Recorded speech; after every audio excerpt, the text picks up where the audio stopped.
What do we learn about the political situation in Israel during the reign of Pekah? This is the question we seek to answer today as we continue our verse-by-verse study of the book of 2 Kings on Walking Through the Bible. The glory of his cross. Today we're going to be discussing 2 Kings chapter 15, verses 23 to 38. But before we do that, let's read the passage. If you have a Bible with you, you can turn to 2 Kings chapter 15, verse 23. But if you don't have a Bible, don't worry. Just follow along with us on the screen. The version that we'll be reading from is the New King James Version. So 2 Kings chapter 15, beginning at verse 23. In the 50th year of Azariah, king of Judah, Pekah the son of Menahem became king over Israel and Samaria, and he reigned 2 years. And he did evil in the sight of the Lord. He did not depart from the sins of Jeroboam, the son of Nebat, who made Israel sin. Then Pekah, the son of Remaliah, an officer of his, conspired against him and killed him in Samaria, in the citadel of the king's house, along with Argob and Ariam. And with him were 50 men of Gilead. He killed him and reigned in his place. Now the rest of the acts of Pekah and all that he did, indeed they are written in the book of the Chronicles of the kings of Israel. In the 52nd year of Azariah, king of Judah, Pekah, the son of Remaliah, became king over Israel in Samaria and reigned 20 years. And he did evil in the sight of the Lord. He did not depart from the sins of Jeroboam, the son of Nebat, who had made Israel sin. In the days of Pekah, king of Israel, Tiglath-Pileser, king of Assyria, came and took Ijon, Abel Beth-Maacah, Genoa, Kadesh, Hatzor, Gilead, and Galilee, all the land of Naphtali, and he carried them captive to Assyria. Then Hoshea, the son of Elah, led a conspiracy against Pekah, the son of Remaliah, and struck and killed him, so that he reigned in his place in the 20th year of Jotham, the son of Uzziah. Now the rest of the acts of Pekah and all that he did, indeed they are written in the books of the Chronicles of the kings of Israel. In the 2nd year of Pekah, the son of Remaliah, king of Israel, Jotham, the son of Uzziah, king of Judah, began to reign. He was 25 years old when he became king, and he reigned 16 years in Jerusalem. His mother's name was Jerusha, the daughter of Zadok. And he did what was right in the sight of the Lord. He did according to all that his father Uzziah had done. However, the high places were not removed. The people still sacrificed and burnt incense on the high places. He built the upper gate of the house of the Lord. Now the rest of the acts of Jotham and all that he did, are they not written in the book of the Chronicles of the kings of Judah? In those days the Lord began to send Rezin king of Syria and Pekah the son of Remaliah against Judah. So Jotham rested with his fathers, and was buried with his fathers in the city of David, his father. Then Ahaz his son reigned in his place. In our last lesson we looked at the reigns of Shallum and Menahem in Israel. Shallum had usurped the throne of Zechariah, killing him, only to suffer the same fate about a month later at the hands of Menahem. Menahem is said to have reigned in Israel for 10 years, bringing our timeline down to about 740 BC. Menahem himself did pay tribute to Tiglath-Pileser of Assyria in order to gain assistance in strengthening his rule over Israel, making him at the very least a loose ally of Assyria. After Menahem, though, we have Menahem's son Pekah taking the throne. We're going to shift our timeline up now so that we can continue, but it is said that Pekah took the throne in the 50th year of Azariah in Judah, and so since Pekah's father took the throne in the 39th year of Azariah, reigning 10 years, we can know that Pekah only reigned for parts of 2 years, with the calendar difference between Judah and Israel accounting for any further discrepancies in dates. Thus, on our timeline, Pekah's reign will take us down to 739 BC. Pekah is said to have done evil in the sight of the Lord, in that he followed the idolatry that Jeroboam started at Dan and Bethel. And so God didn't allow his reign to continue long, with Pekah the son of Remaliah conspiring against him and killing him in Samaria, accompanied by 50 men of Gilead, and then reigning in his place. It is here, with the reign of Pekah, that we again run into chronology problems. Pekah is said to take the throne in the 52nd year of Azariah, which corresponds to Azariah's final year on the throne, a detail that does fit with what we studied so far. However, Pekah is said to reign for 20 years, which, if true, brings us down to 719 BC, 3 years after Assyria took Israel off into captivity under the reign of the final king of Israel, Hoshea. So what is going on here?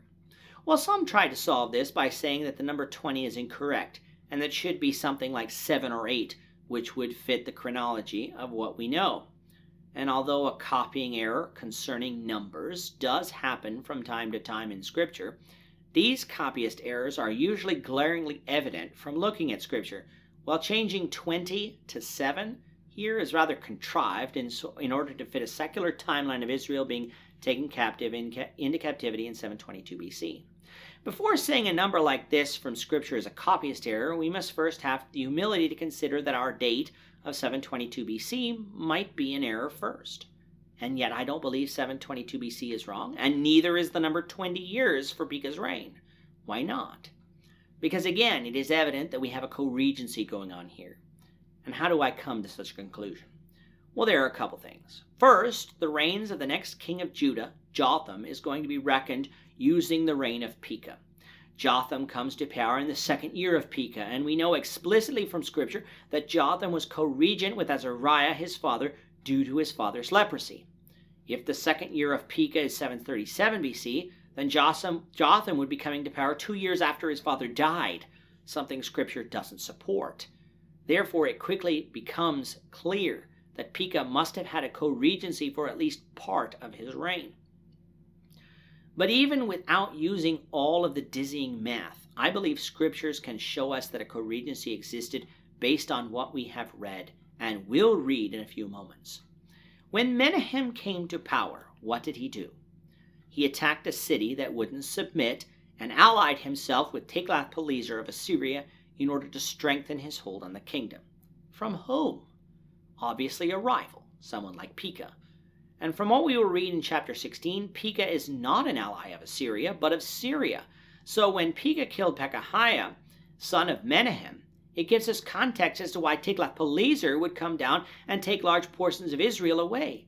He no longer had that ally he could rely on, but an enemy in power. But there's more. I find it interesting that it is said that 50 men from Gilead came with Pekah to kill Pekahiah. Why? Because Gilead is on the east side of the Jordan River among the 2.5 tribes who settled there, and a place that on numerous occasions acted independently from the tribes west of the Jordan. It could very well be that Pekah is based in Gilead during the beginning portion of his reign that overlapped with Menahem, further explaining his ally in Rezin of Syria. Now yes, that part is speculation, but an educated speculation based on what we read from Scripture. But then of course there's Hosea 5 verse 5. The prophet Hosea is contemporary to this time period, and so listen to what he writes in Hosea 5 verse 5. The pride of Israel testifies to his face. Therefore Israel and Ephraim stumble in their iniquity. Judah also stumbles with them. When speaking of Israel and Judah at this time, it's usually Israel and Judah, or Ephraim and Judah, or Samaria and Judah. It's never Israel, Ephraim, and Judah, for if Israel is united, adding Ephraim would be redundant, for they were a part of the northern nation of Israel. But what if Hosea is telling us here that Israel is not united?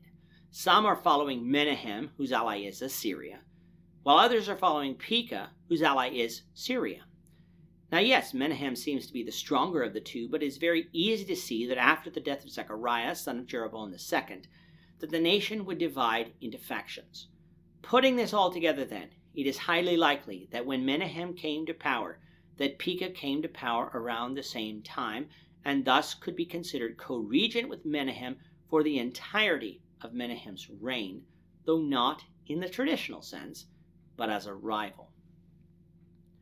And then, when Menahem died, Pekah saw an opportunity to kill Pekahiah and take full control of Israel, something he did a year later in 739 BC. Thus, when 2 Kings says that Pekah came to power in the 52nd year of Azariah of Judah, it's talking about Pekah's sole reign, but when it says that Pekah reigned for 20 years, this included his sole reign as well as his co-regency, meaning that Pekah reigned from about 750 to 731 BC, thus fitting with all the other details found in Scripture, as well as secular chronology. Yes, this was hard, but again, it was doable. Like with all the other kings of Israel who came before, Pekah did evil in the sight of the Lord in walking after the idolatry of Jeroboam, and as such, It would be under him that Israel's territory would be vastly shrunk in preparation for the Assyrian captivity. If you recall from chapter 14, Jeroboam II had stretched Israel's territory all the way up into Syria, as is pictured on the screen. Well, after Jeroboam's death, it is obvious that Syria regained some independence from Israel, only later to be subsumed by Assyria. With Syria gone, nothing was keeping Assyria and Tiglath-Pileser from marching further south into Israel. Up on the screen now is what Israel was left with after Tiglath-Pileser's campaign. Gone was everything east of the Jordan and Gilead, everything north of the Jezreel Valley, including Jezreel, Megiddo, Kadesh, Hatzor, as well as everything on the west coast of Israel. The only tribal land that Israel had left belonged to Ephraim and the half-tribe of Manasseh. Everything else was gone, and the people in those territories were taken captive. We sometimes think the Assyrian captivity happened all at once, but like with the Babylonian captivity with Judah, it came in stages, with this being the first stage.